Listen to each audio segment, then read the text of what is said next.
Hello বন্ধুরা, জ্ঞানজ্যোতি coaching সেন্টারের পক্ষ থেকে তোমাদের সকলকে জানাই আরও একবার স্বাগত।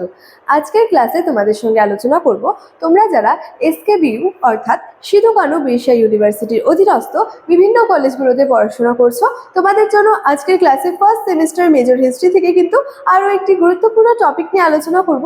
আজকের ক্লাসের আলোচনার বিষয় হচ্ছে ইন্ডিকা গ্রন্থ, ইন্ডিকা গ্রন্থটি সম্পর্কে, অর্থাৎ ইন্ডিকা গ্রন্থের রচয়িতাকে এবং এই যে ইন্ডিকা গ্রন্থটি রয়েছে, এই ইন্ডিকা গ্রন্থটির ঐতিহাসিক গুরুত্ব কি রয়েছে, এই বিষয়টা নিয়ে কিন্তু আজকের ক্লাসে তোমাদের সঙ্গে বিস্তারিতভাবে আলোচনা করব।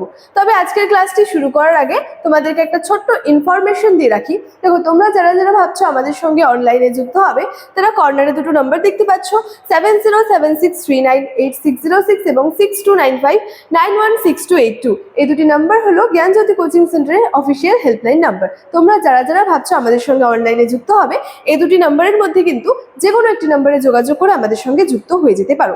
এবং তোমাদের যে কোর্স ফিটা রাখা হয়েছে সেটা হচ্ছে মেজরের কোর্স ফি রাখা হয়েছে 1199 এবং মাইনরের যে কোর্স ফি রাখা হয়েছে সেটা কিন্তু 699। ঠিক আছে, এবং এই যে কোর্স ফির বিনিময়ে তোমরা কি কি পাচ্ছ, তোমরা কিন্তু লাইভ ক্লাসেস পেয়ে যাচ্ছ, তার সাথে সাথে রেকর্ডেড ক্লাসেস পেয়ে যাচ্ছ, হাই কোয়ালিটি নোটস পেয়ে যাচ্ছ, এর সাথে সাথে কিন্তু 100% কমন সাজেশনসগুলো কিন্তু পেয়ে যাচ্ছ। তোমরা যারা যারা চাইছো আমাদের সঙ্গে অনলাইনে যুক্ত হবে, আমাদের হেল্পলাইন নাম্বারে কিন্তু যোগাযোগ করে যুক্ত হয়ে যেতে পারো। দেরি না করে আজকে আমি আলোচনার বিষয় শুরু করছি। দেখো, প্রথমেই বলেছি আজকে আলোচনা করব ইন্ডিকা গ্রন্থ সম্পর্কে, অর্থাৎ ইন্ডিকা গ্রন্থের রচয়িতাকে এবং এর ঐতিহাসিক গুরুত্ব কি রয়েছে। আচ্ছা, প্রথমত দেখো কি বলা যায়, এই যে ইন্ডিকা গ্রন্থটি রয়েছে, এই ইন্ডিকা গ্রন্থ সম্পর্কে বলা হয়েছে যে সকল বিদেশিদের রচনা প্রাচীন ভারতের ইতিহাসের উপাদান হিসেবে বা উপাদান রূপে বিশেষ গুরুত্বপূর্ণ, তাদের মধ্যে অন্যতম হলেন মেগাস্থিনিস। তাহলে মেগাস্থিনিস কে ছিলেন? আমরা দেখতে পাচ্ছি যে সকল যে বিদেশিরা রয়েছেন, সেই বিদেশিদের রচনা থেকে প্রাচীন ভারতের ইতিহাসের উপাদান রূপে যে বিশেষভাবে গুরুত্বপূর্ণ, তাদের মধ্যে অন্যতম একজন কে ছিলেন? মেগাস্থিনিস কিন্তু ছিলেন। এবার হচ্ছে মেগাস্থিনিস কে ছিলেন, দেখো, পশ্চিম এশিয়ার গ্রিক রাজা সেলুকাসের দূত রূপে মেগাস্থিনিস খ্রিস্টপূর্ব 4th শতকের শেষ ভাগে কিন্তু যে মৌর্য সম্রাট চন্দ্রগুপ্ত মৌর্যের রাজধানী পাটলিপুত্রে আগমন করেন এবং বেশ কয়েক বছর কিন্তু ভারতে বসবাস করেন। তাহলে এই যে আমরা মেগাস্থিনিস সম্পর্কে আলোচনা করছি এখন, তো মেগাস্থিনিস কে ছিলেন? মেগাস্থিনিস ছিলেন হচ্ছে গ্রিক রাজা সেলুকাসের দূত ছিলেন।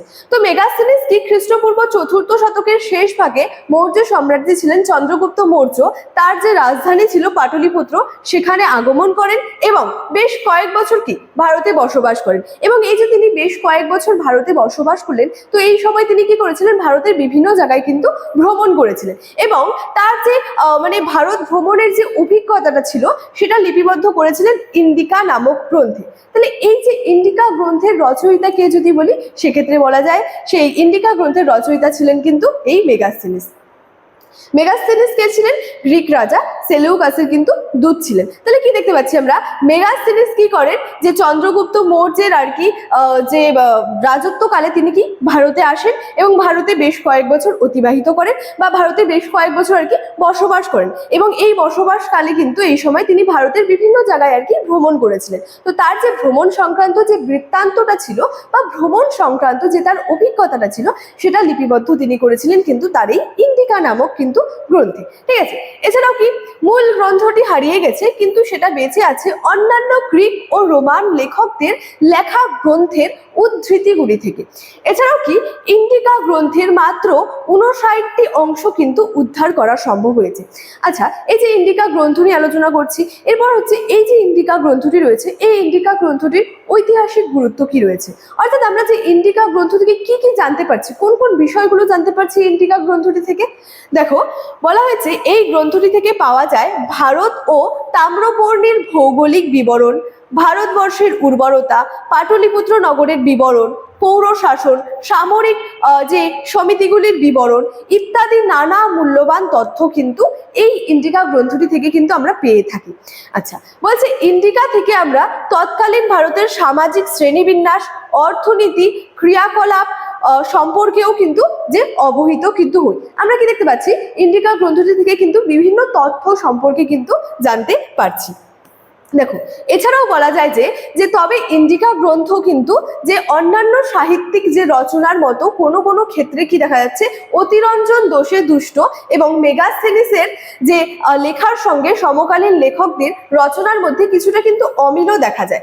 যেমন তিনি কি বলেন, ভারতে 7টি জাতি ছিল, কিন্তু প্রকৃতপক্ষে কি দেখা যায় ভারতে ছিল 4টি জাতি। তথাপি উপাদান হিসেবে ইন্ডিকা গ্রন্থটি কিন্তু খুবই গুরুত্বপূর্ণ। তাহলে ইন্ডিকা গ্রন্থটি কিন্তু খুবই গুরুত্বপূর্ণ এবং এই ইন্ডিকা গ্রন্থটি থেকে কিন্তু আমরা বিভিন্ন বিষয় সম্পর্কে কিন্তু জানতে পারছি। তো ইন্ডিকা গ্রন্থ সম্পর্কে আজকে আমার আলোচনার বিষয় কিন্তু এতটাই ছিল। ইনফরমেশন যেটা রয়েছে সেটা কিন্তু তোমাদের আমি ভিডিওর শুরুতেই আলোচনা করে রেখেছিলাম। চলো, আজকের ক্লাস এতটাই। দেখা হচ্ছে পরবর্তী ক্লাসে। Thank you so much. Thanks for watching.